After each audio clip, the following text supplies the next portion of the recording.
That's it, guys. I'm done. Not selling on eBay anymore. Not selling on Amazon anymore. Between the fees being raised on Amazon, competition on both eBay and Amazon, profit margins get smaller and smaller. It gets harder and harder to find profitable items. And honestly, I don't need this resale business to be a part of my income. I'll do just fine without it. It's become more of a hassle and a headache than what it's worth. And I'm out. I'm done. Closing up shop. Not me personally, but that's what I'm hearing from so many sellers, whether it be on some social media site or people emailing me, going through comments of other people's videos on YouTube. So many people have this sky is falling mentality. I actually think I heard someone say the sky is already fallen. A little dramatic and overreacting, but it's out there. That's how people are reacting, and I'm used to some of this when it comes to eBay. Most of you know I've been selling eBay for well over a decade now, and in the beginning it was eBay fees because they did do some restructuring with their fees. If you remember, eBay used to just charge you on the sale price. So people would sell something for a penny and then charge $25 to ship it when it really only cost $5 to ship, and that's how they skirted fees. And those type of sellers is what caused eBay to have the final value fee based on the total payment, the sale price and the shipping.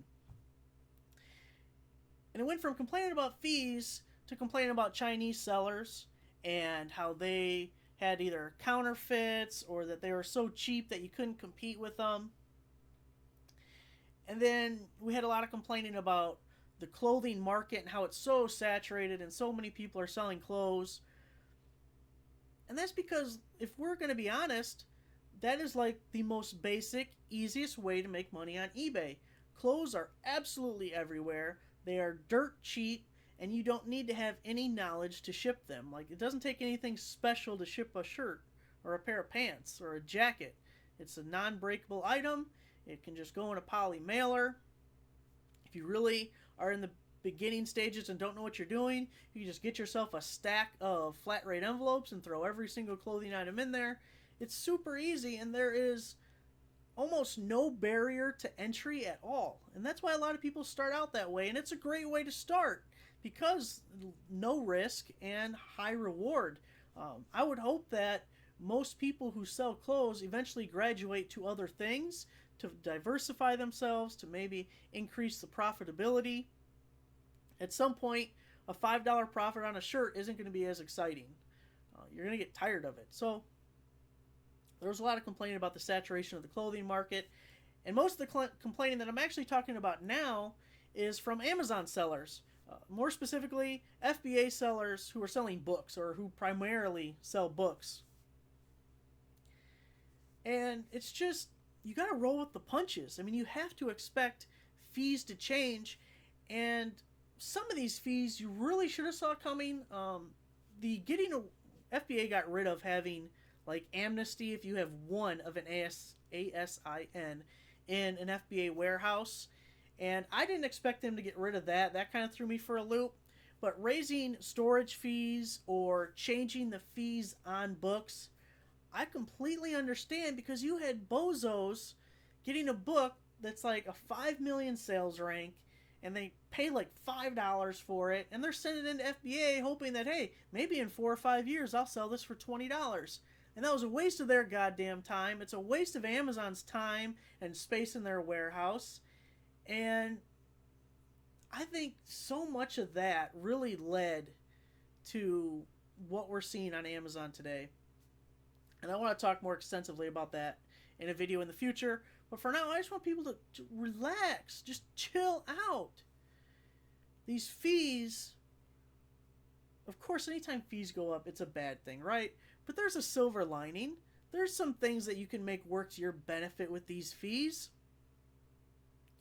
You're going to have smaller profit margins, but that means other people are going to have smaller profit margins. So if you can work smarter, if you can tweak what you're doing, other people are going to quit. You know, a lot of these people are overreacting and they're full of shit and they're just saying, "Oh, I'm done," blah. Like they're not done. They're just pissed and they'll be back.